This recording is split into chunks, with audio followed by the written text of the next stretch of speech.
अच्छा नेता केजरीवाल मोदी, इन दोनों को एक बढ़िया क्वालिटी ये है कि बढ़िया तरीके से समाज बातें कर सकता है और लोगों को इम्प्रेस कर सकता है। तो यही है अच्छा नेता का क्वालिटी। नहीं, अच्छा नेता जो है केवल बोलना क्वालिटी नहीं, निश्चित ही पब्लिक के साथ संवाद निर्मित करना एक क्वालिटी होती है, लेकिन इस ये नैतिकता का कोई पैमाना नहीं है। हम अभी मोदी को या इनको अच्छा कहें और कहें बोलने के कारण अच्छे हैं, तो ऐसा नहीं है।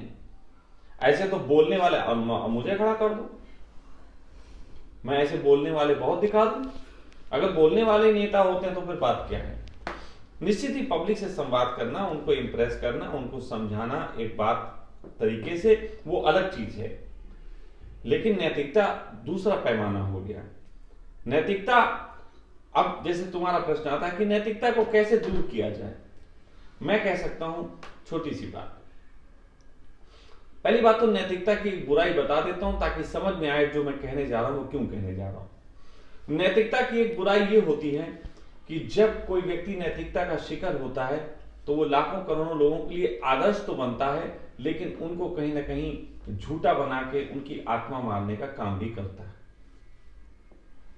और इससे उनकी सभी यात्राएं बाधित होती हैं, सामाजिक और राजनीतिक, और साथ ही साथ एक तरीके से धार्मिक यात्रा भी। लेकिन हम इस देश में एक ऐसी मिसालें भी देखे हैं जिन मिसालों की कोई सीमा नहीं थी। हमने वाल्मीकि की मिसाल देखी, एक डकैत संत हो गया, एक डकैत संत हुआ, हमने वो मिसाल देखी। लेकिन अभी हम अन्ना से पूछें कि बचपन से जिसने अपराध किए हों, क्या आप उसको कोई सम्मान देना पसंद करेंगे? वो कहे कि हम अच्छा होना चाहते हैं, तो ना कहेंगे बचपन से गड़बड़ करता रहा, ऐसा आदमी तो गलत होता है, भ्रष्टाचार, ऐसा आदमी तो बिल्कुल गलत है। तो ये हमारे बचपन के सर्टिफिकेट सब उधेड़ डालेंगे। मेरा मानना है एक तरीका है, जो तरीका मैंने एक बार बोला था, आज उसको फिर बोल रहा हूं। जितने भी ऐसे लोग जो अपने जीवन में डकैत होकर थक गए, उनको राजनीति में लाना चाहिए। जितने भी ऐसे लोग जो अपने जीवन में डकैत थे, बहुत से ऐसे लोग हैं, बहुत से ऐसे नाम हैं।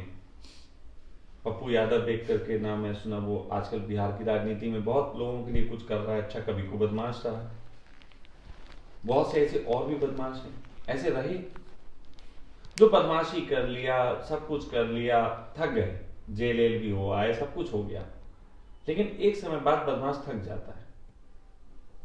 जब वो थकता है तो वो चाहता है कि कुछ कर पाऊं ताकि लोगों के लिए कुछ कल्याण के काम हो पाए। और सच बात तो यह है कि जो भी डकैत है और ये सब चीजें कर रहे हैं, निश्चित ही कहीं ना कहीं वो समझ से बड़े कर रहे होते हैं, बहुत ज्यादा उनको समझ होती, उनकी साइकोलॉजी अच्छी होती, उनको सामाजिकता का बड़ा अच्छा ज्ञान होता है, किन किन बातों से लोग अपराधी हो जाते हैं उनको सब पता होता है। जैसे हम जेल को सुधारालय कहते हैं, भाई जेल को सुधारने की चीज तो है नहीं, वहां तो सब दुष्ट जा रहे हैं, लेकिन फिर भी हम उसको सुधारालय कहते हैं कि हम जेल में भेजते हैं ताकि लोग वहां सुधर के निकलें। तो मैं ये कह सकता हूं कि हमें अब ऐसे लोग जो बहुत तरीके से थक गए, मैं खुद फूलन देवी से एक बार आमना सामना हुआ मेरा। फूलन देवी नेता हो गई थी, शाहजहांपुर में आई, हमारे एक स्वामी जी थे, उनके रिलेटिव लगते थे, उनके यहाँ वो आई थी, हम भी वहां थे। मैंने देखा बड़ी सज्जन स्त्री थी, जबकि उसने बड़े कत्ल किए कभी को, लेकिन कत्ल करके वो सब उसके व्यक्तिगत जीवन के कारण थे, वो थक गई थी, फिर वो नेता हुई और बड़े अच्छे दिल की थी, सामान्य सी स्त्री की तरह। तो मेरा मानना है कि ऐसे बहुत से लोगों को अब हमें निकाल के आगे लाना चाहिए। ऐसे बहुत लोग आने को तड़प रहे हैं, लेकिन क्या होता है, हम बदमाशों का इस्तेमाल नेता लोग करते हैं पब्लिक को डराने धमकाने और अपनी धमक के लिए। उनको सीधे रास्ते नहीं। अगर पार्टी वाली की बात करूं, देश में जो पार्टियां बन रही, एक पार्टी बननी चाहिए जिसका नाम अनैतिक पार्टी होना चाहिए। हमारे शहर में एक चाट का ठेला लगाता है, चाट का ठेला। उस चाट के ठेले का नाम क्या है आपको पता है? नहीं। उसके चाट के ठेले का नाम है घटिया चाट भंडार। सीरियसली है? घटिया घटिया। यस। यस, यही नाम है, घटिया चाट बहुत भंडार। टेस्टी चाट है। घटिया चाय बोल बोल के पूरा भेज देते हैं। तो घटिया चाट भंडार, लेकिन क्या स्वादिष्ट बनाता है। उसके यहाँ तो स्पेशली लोग जाते हैं, और क्योंकि नाम घटिया है तभी जा। और उसे बेचना है तो बढ़िया पे ही बेच सकता है, आप समझो। लेकिन नाम हम अच्छा रख दें, जैसे सारी घटिया चीजों के नाम बहुत बढ़िया होते हैं, जैसे तंबाकू, तंबाकू के नाम कमला पसंद, रजनीगंधा, पान पराग, सुगंधा, सुगंधा, ऐसे नाम होते हैं।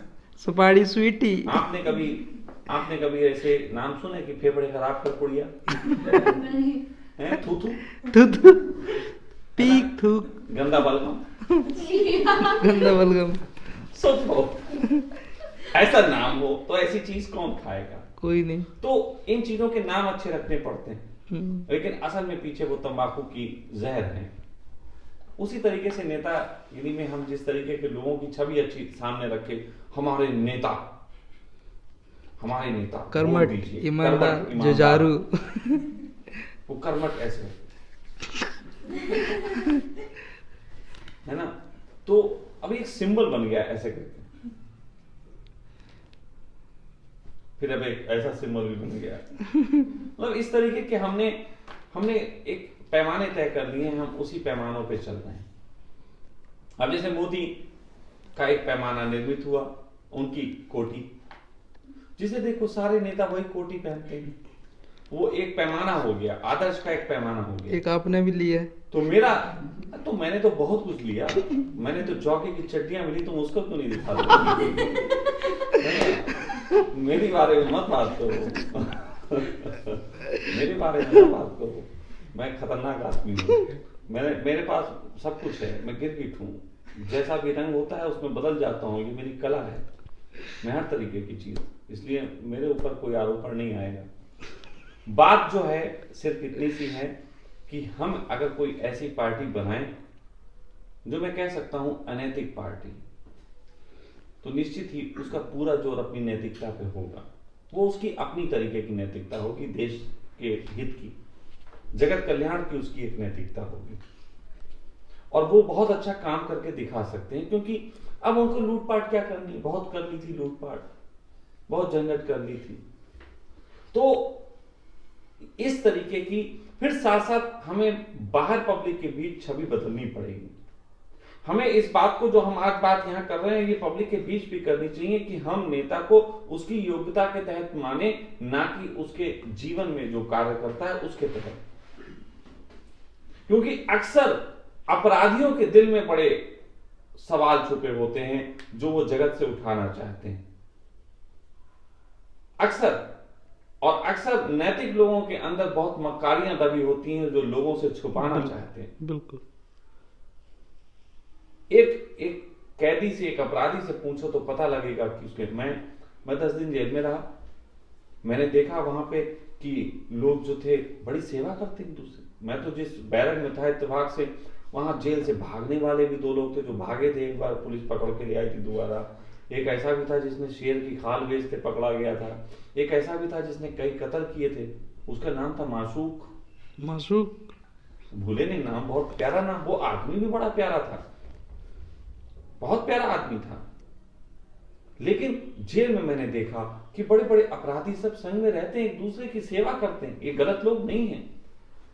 लेकिन समाज में इनको कुछ ना कुछ ऐसा हुआ है कि या तो इनको अपराधी बनना पड़ा या इनको समझा नहीं गया। चिंतन वहां पे होना चाहिए। वाल्मीकि की तुम मिसाल, हम लोग वाल्मीकि को भी आज तक जस्टिस नहीं दिला पाए। मैं एक मिसाल पहले बताइए, आज फिर दोबारा सुनो, बहुत तरीके से सुनो। राम के मंदिर में तुमने कभी वाल्मीकि की मूर्ति देखी? नहीं। और वाल्मीकि के मंदिर में कभी राम की मूर्ति देखी? बिल्कुल नहीं। वाल्मीकि लोग राम को अच्छा नहीं मानते। वाल्मीकि जो होते हैं, जो वाल्मीकि मतलब वाल्मीकि वो नहीं, वाल्मीकि एक समुदाय समाज है जो समाज। तो वाल्मीकि लोग राम को अच्छा नहीं मानते। वो कहते हैं इन्होंने कानों में शीशे पिघला के डलवा दिए थे राम ने, कि कोई वेद मंत्र ना सुन ले। गरीब लोग, दलित लोग वेद, ऐसी कहानी है कि कहीं पे वेद मंत्रों का वो हो रहा था, तो कुछ आ गए लोग जो दलित थे, तो उन्होंने उनके कानों में शीशे पिघला के डलवा दिए थे कि ये वेद मंत्र ना सुने, क्योंकि ऐसा ही धर्म ग्रंथों में कहा जाता था, ये वेद मंत्र सुनने के अधिकारी नहीं। खैर वो कहानियां हटा देंगे, हम उसकी लंबी बात नहीं करेंगे, आप मुद्दे पे आओ। तो मैं एक वाल्मीकि मंदिर में एक बार मुख्य अतिथि था किसी प्रोग्राम में, ऐसे छोटा सा वहां प्रोग्राम 50-100 लोगों का, वहां पे मुझे बुला लिया था किसी बात के तहत। तो वहां पे बोले स्वामी जी कुछ कहें। तो मैंने उनसे पूछा कि हम यहाँ पे राम की मूर्ति नहीं देख रहे हैं, तो हमें थोड़ा बताएंगे यहाँ राम की मूर्ति क्यों नहीं। तो उन्होंने बड़े तर्क दे डाले, राम तो गंदे आदमी थे। मैंने कहा हम वाल्मीकि को क्यों मानते हैं ये बता दें। राम की वजह से। वाल्मीकि का एक ही तो सम्मान है कि वाल्मीकि ने रामायण लिखी, और रामायण भी ऐसा ग्रंथ है जो पहले लिखा गया बाद में हुआ। वो ऐसी बात है जैसे कि पहले कहानी लिख दी गई, फिर डायरेक्टर के कहे पे राम चले। तो पहले ही रामायण में पहले लिख दिया गया था कि कानों में इनको शीशे पिघला के डलवाने हैं, वो तो डलवाए बाद में। तो पहले तो वाल्मीकि को गुनहगार को, और दूसरा राम मंदिरों पे भी आरोप आता है कि तुम राम को मानते हो, लेकिन उनके जो जन्मदाता थे, उनके असली जन्मदाता तो वाल्मीकि, तो वाल्मीकि को क्यों नहीं मानते, उनका होना चाहिए वहां प्रतिभा। तो हमने कहीं ना कहीं हमने चुरा लिया, हमने अपने मतलब की चीजें चुरा ली। हर तरीके का समाज अपने तरीके के आदर्श बनाता है, उन आदर्शों को वो नैतिकता कहता है। वाल्मीकि समाज में वाल्मीकि नैतिक हैं, राम अनैतिक हैं। हिंदू समाज में राम नैतिक हैं, वाल्मीकि अनैतिक हो जाएंगे। हर समाज की अपनी एक परिभाषा, और ये परिभाषाओं ने बहुत कूड़ा कचरा इकट्ठा किया, लेकिन इंटरकनेक्टेड ये लोग, राम और वाल्मीकि तो इंटरकनेक्टेड थे, लेकिन हम इंटरकनेक्टेड नहीं हो पाए। हमने आदर्शों में ये तो बताया कि इन्होंने कथा लिखी, ये तो बताया कि इन्होंने तीर चलाए, लेकिन हम कथा लिख सकें, हम तीर चलाने वाले का सम्मान कर पाए, ऐसा नहीं बताया। असली कैरेक्टर तो इस बात का है कि वाल्मीकि और राम को मानने वाले दोनों संग घूमे, तब सम्मान हुआ इन दोनों का, भाई तब सम्मान हुआ। तो इसलिए हमें एक सम्मान खड़ा करना पड़ेगा। हमें चरित्र को इतना ऊंचा नहीं रखना है जितना कि हम रख देते हैं। मैंने एक चरित्रता के संबंध में बात सुनी कि एक बार एक नकाशे में एक आदमी भैंस खरीदने गया, जाके पूछा, एक भैंस बड़ी अच्छी सी दिखाई दे रही थी, उसने कहा कि ये भैंस कितने की? उसने कहा 5 लाख। उसने 5 लाख? इतनी महंगी भैंस? भाई किस लिए? कितना दूध देती है? उसने कहा दूध ये नहीं देती बिल्कुल। उसने कहा दूध नहीं देती? अच्छा इसके पड़वा है कि पड़िया है, क्या है? उसने कहा इसके कोई बच्चा भी नहीं है।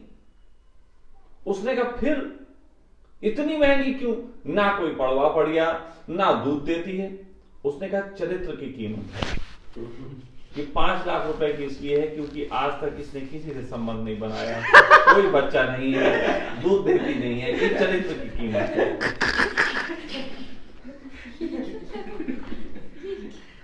तो ये हमारा समाज चरित्र को महंगा बताता है, लेकिन उसकी योग्यता को, अगर भैंस दूध न देती हो तो उसकी क्या योग्यता? थोड़ा सोचो। हमारे नेता बड़े अच्छे चरित्र के, हमारी सड़कें टूटी हुई गैर चरित्र वाली, हमारी सड़कें चरित्रहीन। भाई जिस सड़क पे गाड़ी रपक के ना चले वो चरित्रहीन। जो रेल लेट हो जाए वो चरित्रहीन। सही बात। जो हवाई जहाज गिर पड़े वो चरित्रहीन। सोचो बात को, जिस समाज में एक आदमी को सम्मान न मिलता हो वो समाज चरित्रहीन, जिस समाज में स्त्री छेड़ी जाती हो वो समाज चरित्रहीन, जिस समाज में प्रेमी जलाए जाते हो, मारे जाते हो, वो समाज चरित्रहीन, वो परिवार चरित्रहीन जिसमें ऐसा हो जाता हो। Honour killing. तो भाई यहां चरित्रता का सम्मान नहीं है, यहां चरित्रता के नाम पे लोग अपने चरित्रहीनता को बाहर ला रहे हैं। बिल्कुल। यहां पे चरित्र के नाम पे सिर्फ चरित्रहीनता जो है वो लोगों पे थोपी जा रही है। मैं तो उस नेता को चरित्रहीन मानूंगा जिसके पास जो डिपार्टमेंट हो वो डिपार्टमेंट का काम चरित्रहीन ना हो। चरित्र सिर्फ एक है। अगर हमने किसी को रेल मिनिस्टर बनाया तो ट्रेन लेट हुई, इसका मतलब हमारा मिनिस्टर चरित्रहीन ही। हमने ये परिभाषाएं तय करनी पड़ेंगी। हमने किसी को सड़क मंत्रालय दिया तो सड़क पे अगर गड्ढे हैं तो हमारा मंत्री जो है वो चरित्रहीन। चरित्रता की परिभाषाएं हम ही बदल सकते हैं। अब तो पोस्टें लिख के डाल सकते हैं हम चरित्रहीनता पे। ऐसी पोस्टें बनाओ कि जिस मंत्री के विभाग में घोटाला वो चरित्रहीन, ऐसी पोस्टें बननी चाहिए। जगह जगह पोस्टें डालो, हजारों लाखों पोस्टें लिखो और तुम पाओगे कि मामला बदलने लगा। परिभाषाएं बदलो। हमने परिभाषाएं पुरानी की पुरानी परिभाषाएं हमारे पास राम की है और हमने जीवन में डकैत पैदा किए। हमने जीवन में डकैत पैदा की। तो इसलिए मैं मानता हूं कि शब्दों में इतनी ताकत होती है, उसका सही इस्तेमाल करके यदि जनता को मूर्ख बनाया जा सकता है तो जनता के कुछ लोग शब्दों का सही इस्तेमाल करके जनता को मूर्ख बनने से बचा सकते हैं। उस पर काम होना चाहिए। मैं बस इतना ही कहूंगा।